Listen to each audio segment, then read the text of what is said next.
सुंदर सागर महाराज की, आचार्य श्री तपस्वी सम्राट सन्मति सागर महाराज की, आचार्य गुरुवर सुंदर सागर महाराज की, अहिंसा में विश्व धर्म की, जिनवाणी माता की,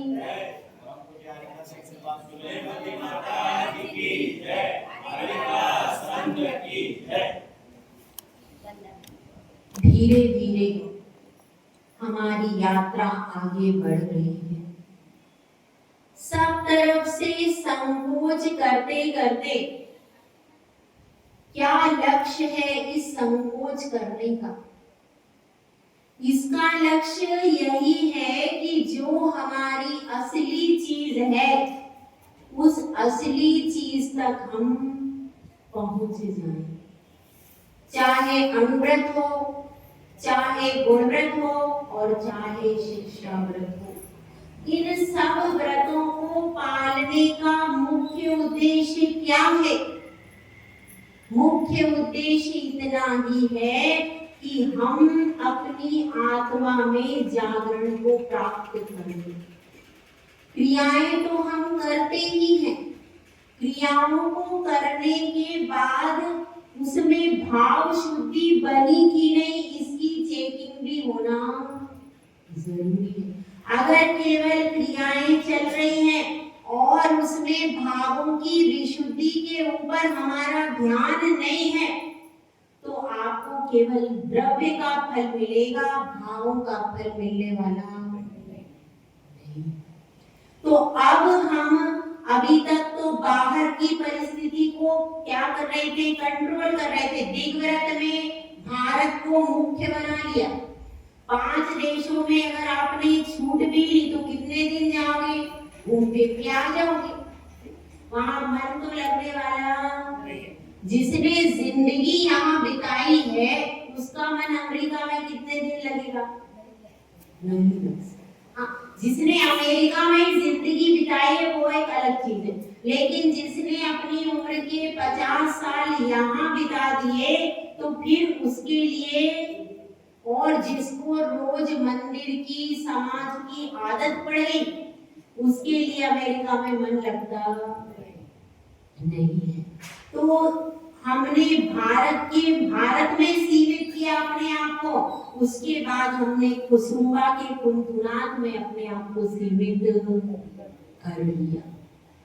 अब पुनः सीमित करना है। यहाँ तक आने के बाद भी बात अभी बनी नहीं है, बात अभी बनी नहीं है, बात अभी अधूरी है, और उस अधूरी बात को पूरा करने के लिए आचार्य श्री समंतभद्र भगवंत अगले शिक्षा व्रत को आपके सामने रख रहे हैं कि अगर यह शिक्षा व्रत नहीं है तो आप आगे ना साधु बन पाओगे, ना अरहंत बन पाओगे, ना सिद्ध बन पाओगे, और चतुर्थ गुण स्थान को भी प्राप्त नहीं कर पाओगे अगर आपके पास यह शिक्षा व्रत। इतना इम्पोर्टेंट शिक्षा व्रत है और सबसे ज्यादा इम्पोर्टेंट यह शिक्षा व्रत है। इसी के लिए आपको पहले भारत में बिठाया गया, उसके बाद आप जहाँ रहते हैं उस गांव में बिठाया गया, और अब उस गांव से भी आपको अंदर लेकर के आ रहे हैं, क्योंकि बाहर तो तुम्हारा कुछ भी नहीं है। क्या कुछ बाहर कुछ भी नहीं है। बाहर के परिवेश से आपको धीरे धीरे हटा रहे, पर आना कहाँ है? आना कहाँ है? तो किसी ने कहा है, चेतो चेतन निज में आओ, अंतर आत्मा बुला रही है। चेतो चेतन निज में आओ, अंतर आत्मा बुला रही है। पर में तेरा कुछ भी नहीं है, तू तो नित्य आनंदमयी है। एक बार तू निज में आ जा, अपनी खबर क्यों भुला रही है। चेतो चेतन निज में आओ,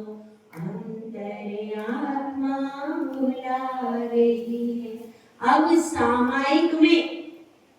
सामायिक शिक्षा व्रत में आपको अंतर आत्मा बुला रही है। उस अंतर आत्मा में अंदर झांक के देखो। अंदर झांक के देखने के लिए ही आपको इतना लेकर के बाहर के परिवेश को छुड़वाया क्यों है? कि आप अंदर झांक सको। यदि बाहर का परिवेश तो छोड़ दिया, लेकिन अंदर हम अपनी अंतर आत्मा में झांक नहीं पाए, तो बाहर के परिवेश को छोड़ने का कोई मतलब नहीं निकला। इसलिए यहाँ पर यह शिक्षा व्रत सबसे ज्यादा इम्पोर्टेंट क्यों है कि इसमें ही ध्यान हो सकता है।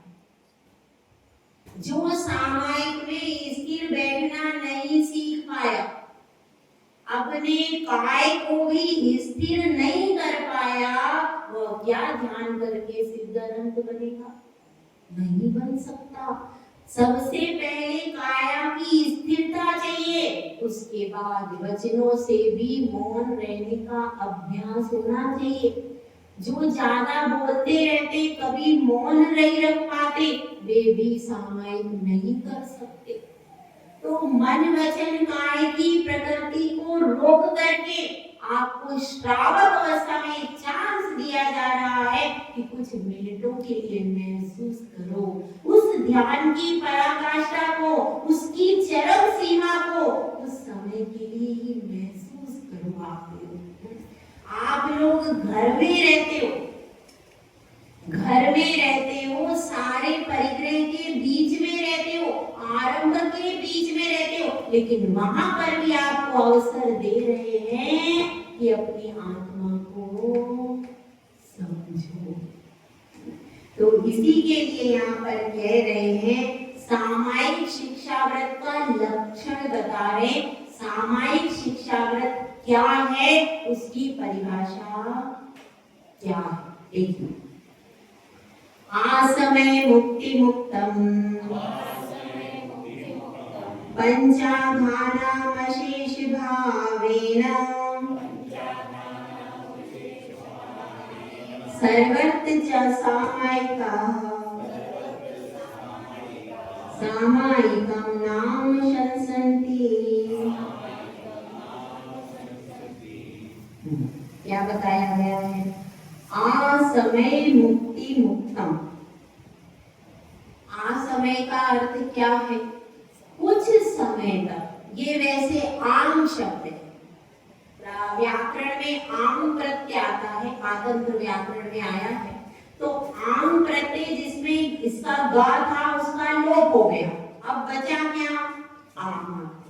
तो आसमय का अर्थ है कुछ समय पर्यंत। आप श्रावक हो, आपका बिजनेस है, दुकान है, घर है, परिवार है, आप पूरे समय की सामायिक नहीं कर सकते। तो कितनी समय की करोगे? कुछ समय के लिए, कुछ समय की मर्यादा निश्चित करके। और क्या करेंगे? सब प्रकार के किस चीज से आपको मुक्त होना है? पंचाघानामशेष भावेन, मूल रूप से 5 पापों से मुक्त होना है। तो 5 पापों से तो वैसे भी मुक्ति रहते। अब कोई कह दे कि भाई अनुव्रत हमने ले लिए, अब यहाँ 12 व्रत की बात चल रही है, तो अनुव्रत हमने ले लिए हैं, गुणव्रत हमने ले लिए, तो जब अनुव्रत ले लिए तभी हम 5 पापों से मुक्त हो गए। सही है कि गलत है? हाँ बताओ गलत है। कोई ऐसा कह सकता है जब हमने 5 अनुव्रत लिए तभी 5 पापों से मुक्त हो गए, तो यहाँ सामायिक में अलग से कहने की क्या जरूरत है? सही है कि गलत है? बताओ। हाँ, स्थूल रूप से हमने त्याग किया है, पूर्ण रूप से त्याग नहीं किया, केवल स्थूल रूप से छोड़ा है। इसलिए क्या है? वो अनुव्रत है, महाव्रत नहीं है। तो 5 पापों का हमने स्थूल रूप से त्याग किया है, इसलिए क्या बताया। और यहाँ पर बात चल रही है 5 पापों का पूर्ण रूप से त्याग करना। 5 पापों से का पूर्ण रूप से त्याग कौन करता है? महाव्रती। तो यहाँ पर आपको उस स्टेज तक आना है कुछ समय के लिए। महाव्रती का तो हर समय ही 5 पापों का त्याग है, लेकिन आपको कुछ समय के लिए पूर्ण रूप से त्याग करना है। और सामायिक में पूर्ण रूप से 5 पापों का त्याग हो जाता है। यह बात खास है। सामायिक किस लिए की जाती है? पूर्ण रूप से 5 पापों का त्याग करने के लिए ही सामायिक। यह सामायिक का उद्देश्य इसमें बताया गया है कि 5 पापों का जब आप पूर्ण रूप से त्याग करते हैं, उसके पूर्ण त्याग के लिए सामायिक। यदि 5 पापों का त्याग नहीं हो पा रहा, मन में कोई झूठ की प्रवृत्ति चल रही अंदर अंदर, मैं इसको प्लानिंग में ऐसा फंसा, मुंह से नहीं बोल रहा हूँ, अंदर अंदर मैं इसको ऐसे जाल में फंसा दूंगा, झूठ कैसे बोलना है। अगर अंदर अंदर मन में भी 5 पापों का चिंतन चल रहा है कि अब दुकान में ऐसा करना है, यहाँ पर ऐसा करना है, आज मैं वो सब्जी बनाऊंगी, चल रहा है चिंतन समय, तो आपका क्या 5 पापों का त्याग हुआ क्या?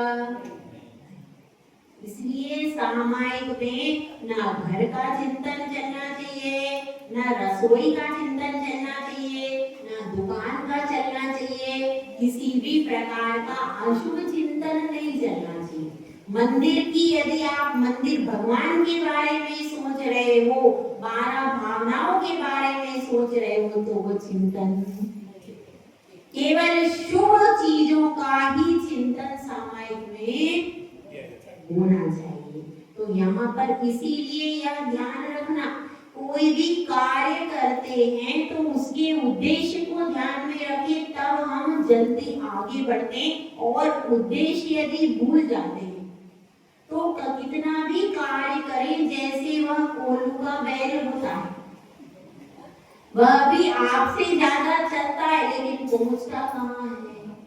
इसीलिए उद्देश्य को ध्यान में रखना। पहले ही यहाँ पर आचार्य श्री ने समझा दिया, राग द्वेष विनिवृत्ते चरणम प्रतिपद्यते साधु। राग द्वेष को दूर करने के लिए ही आचरण ले रहे, किसी को दिखाने के लिए, ठाकी पूजा लाभ के लिए आचरण नहीं लिया जाता कि भाई मैं अच्छी, मैं ऐसी हो जाऊंगी, व्रती हो जाऊंगी तो बहू पे रोब जमाऊंगी, उससे भोजन बनवाऊंगी ऐसी, या फिर समाज में मेरी रेपुटेशन बहुत अच्छी हो जाएगी, ऐसा कोई सोच ले तो उसके लिए व्रत नहीं लिए जाते। व्रत तो जो तुम्हारा राग द्वेष है, उस राग द्वेष की निवृत्ति के लिए व्रत। इसीलिए व्रतों को लेने वाले को चेक करना चाहिए, मेरा राग द्वेष कम हुआ, बढ़ गया। यदि व्रत लेने के बाद आपका राग द्वेष बढ़ता जा रहा है, तो अभी व्रत लेने का जो उद्देश्य था आपका भूल भी। इसी प्रकार से यहाँ पर बताए सामायिक करते क्यों हैं? क्योंकि 5 पाप हमारे लिए कभी भी हितकर नहीं है। तो उन अहितकर पापों को छोड़ना है, छोड़ने की अंदर से भावना है। तो एक चांस आपको दिया गया श्रावक के पद में ही, छोड़ दो 5 पापों को, बिल्कुल छोड़ दो, बिल्कुल त्याग कर दो। और फिर क्या करो? सामायिक करो। सर्वत्र जा सामायिका सामायिकम नाम शंसन्ति। और सर्वत्र आपकी सामायिक होती है। अब आपका ये कोई नहीं है कि भारत में बैठे हैं कि कहाँ बैठे, आपका स्थान छोड़ करके आपकी चारों तरफ से, सब तरफ से 5 पापों का त्याग। तो सामायिका का अर्थ क्या है? जो सामायिक में ही लीन रहते हैं, ऐसे अनंत भगवान का। वो कहलाते हैं सामायिका। कहीं भी यहाँ पर आचार्य ऋषि ने सामायिका का अर्थ क्या है, जो सामायिक में लीन है, ऐसे अनंत भगवान। मतलब उन्होंने अपने सिर पे कुछ नहीं रखा। बेटा वही समझदार होता है जो जो जो भी कुछ मिले सब अपने पिता के हाथ में रख दे। वही बेटा प्रगति करेगा, क्योंकि देखो समस्याएं भी आती हैं जीवन में और अच्छी चीजें भी आती हैं, समाधान भी जिंदगी में आते हैं, समस्याएं भी जिंदगी में आती हैं। यदि आपने समाधान रोज अपने पिता के सर पर पिता को बता रहे हो, तो जब समस्या आएंगी तो उनके समाधान भी वहां से मिल जाएंगे। तो यहाँ पर अपने परम पिता परमेश्वर कौन है, अनंत भगवान परम पिता। ये तो लौकिक पिता है, ये तो छद्मस्त है, मति शुद्ध ज्ञान के धारी है, लेकिन वो केवल ज्ञानी है, तो ज्ञान नहीं जानते, वो सब कुछ जानते हैं। इसीलिए उनको यहाँ पर कहा है वे सामायिक में लीन है। उनको वो हमेशा आत्मा में लीन रहते, कभी भी आत्मा से बाहर प्रवृत्ति नहीं करते। तो वो कहते हैं इस व्रत का नाम क्या, सामायिकम नाम शंसन्ति। वो इस व्रत का नाम सामायिक नाम कहते, मैं नहीं कह रहा। उनकी लघुता उनकी देखिए कितनी लघुता है, मैं नहीं कह रहा। यह तो अनंत भगवान जो सामायिक में लीन रहते, उन्होंने सामायिक शिक्षा व्रत कहा है। जैसा उन्होंने कहा है मैं वैसा ही कहता, मेरा कुछ भी इससे महान बना जाता है। जो बार बार कहता है मैंने यह किया, मैंने वह किया, वो कभी भी जीवन में महान, अगर महान बनना है तो मैं को छोड़ना पड़ता है। महान बनने का पहला सूत्र यही है कि आप मैं को छोड़ दो, लघु बन जाओ, छोटे बन जाओ। आप धीरे धीरे महानता की सीढ़ी चढ़ लोगे, लेकिन जब तक आप अपने भीतर मैं को रखोगे तब तक महानता की सीढ़ी को कभी स्पर्श नहीं। एक माँ होती है, वह माँ होती है, जब बच्चा आता है तो वह मैं भूल जाती है, उसके लिए सर्वस्व उसका बालक होता है। वह उसको बालक को पालने को, बालक को संभालने को भूल जाती है कि मैं कौन हूँ। जब वह भूलती है तभी बालक पलता है। यदि वो मैं करती रहे तो बालक पलने वाला नहीं।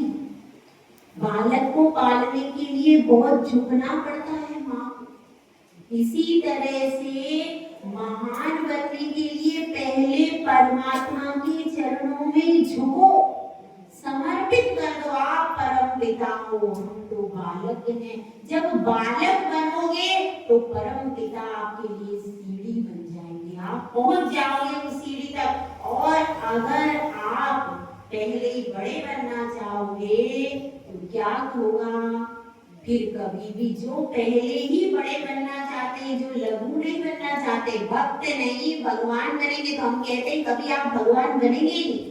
जो भक्त नहीं बन पाया वो कभी आज तक भगवान बना क्या, वो कभी भी भगवान बन नहीं सकता।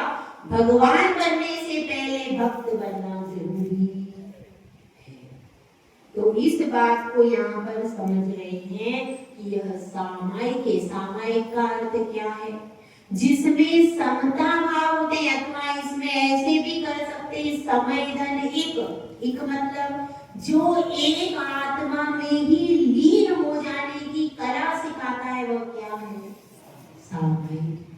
आत्मा में आपको लीन होना है। और जब हम सामायिक करते हैं तो उसमें एक लाइन आती है, सर्व सावध्योगम योग वित्तोस्मि, मन वचन काया से 5 पापों का पूर्ण त्याग।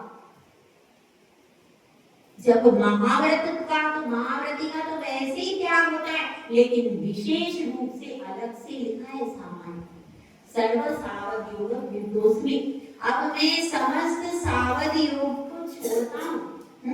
तो और क्या बात इसमें खास है कि सर्वत्र चा सामायिका, सर्वत्र मतलब अब उसका केवल अपने स्थान पर बैठा है, अब उसका किसी भी प्रकार से मन वचन काय से पाप की क्रिया बिल्कुल भी नहीं हो रही। अभी तक तो हम क्या आए थे, कुसुम्बा तक 5 पापों का त्याग किया था, लेकिन अब वह बैठा है, अपने स्थान पर है, लेकिन उसके द्वारा किसी भी प्रकार की 5 पापों में प्रवृत्ति नहीं, सब प्रकार से वह अपना त्याग करके बैठा है। मन वचन काय कृत कार्य अनुमोदना से मन में भी यदि थोड़ा सा भी अशुभ विचार आता है तो तुरंत झटक कर नहीं भाई बेटे जाग, नींद आती है तो तुरंत सचेत होता है, अरे मेरे को जाप करना है, मुझे भगवान की सामायिक करना है,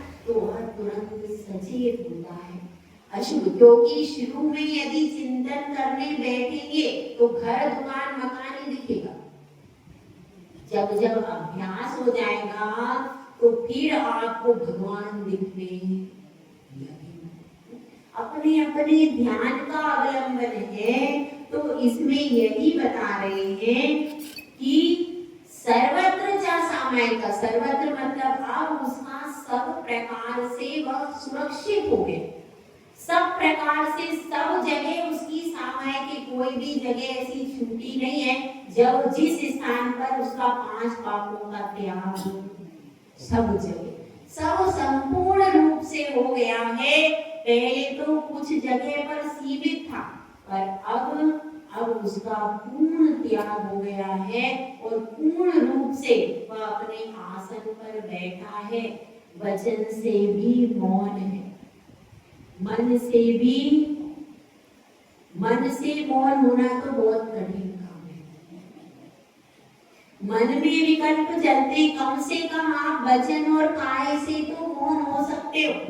तो किसी ने कहा कि भाई मन से तो मौन हो नहीं सकता, मन हम बैठते भारत में, मन जाता है अमेरिका में, तो अब ये मन को रोक नहीं सकते, तो फिर सामायिक करने से क्या फायदा है। तो भाई आचार्य जी ने बहुत अच्छा उत्तर दिया। क्या उत्तर दिया? आप पेपर, आपके बच्चे पेपर देने जाते, हाँ जाते, तो कितने नंबर आते? भाई अच्छे आ जाते, डिस्टिंक्शन आ जाते, 70 आ जाते, ठीक है, तो उसमें आप खुश होते हो कि नहीं? होते हैं। तो देखो भाई कितना अपना 100 नंबर का पेपर है, 33% मार्क्स से 3 पेपर है, एक मन का, एक वचन का, एक काय का, 3 पेपर है। तो क्या हुआ?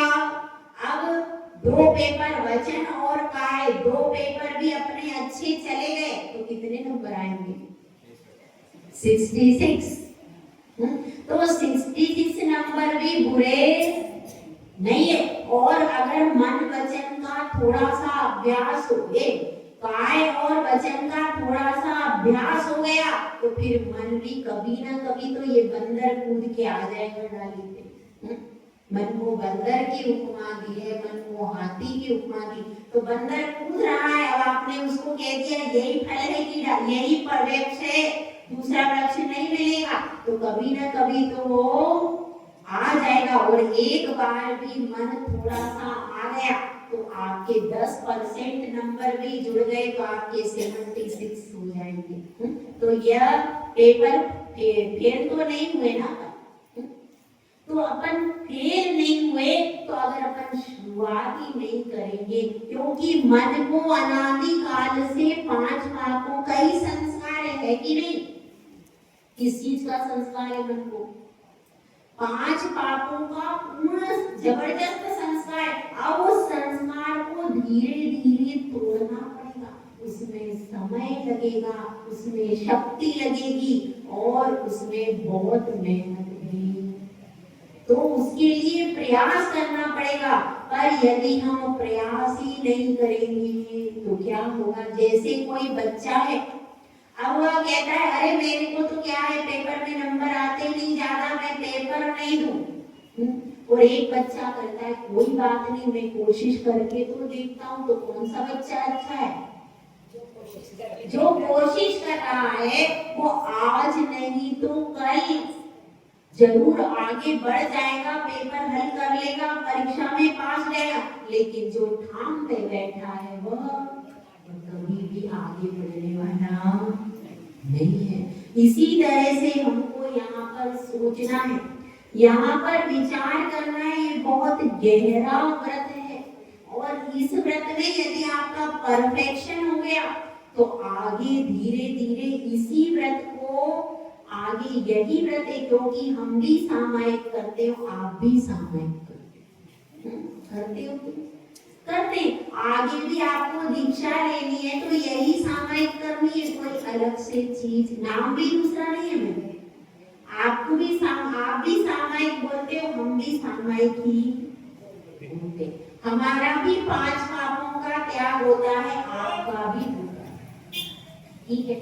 तो ये कुछ सिमिलरिटी है जो कि आपको आगे के लिए प्रेरणा दे रही है कि तुम एक बार कदम उठाओ, किसके शिक्षा व्रत को धारण करने के लिए एक बार कदम उठाओ तो यह कदम आपको एक दिन धर्म ध्यान से धीरे धीरे शुक्ल ज्ञान की ओर लेकर के जाएगा।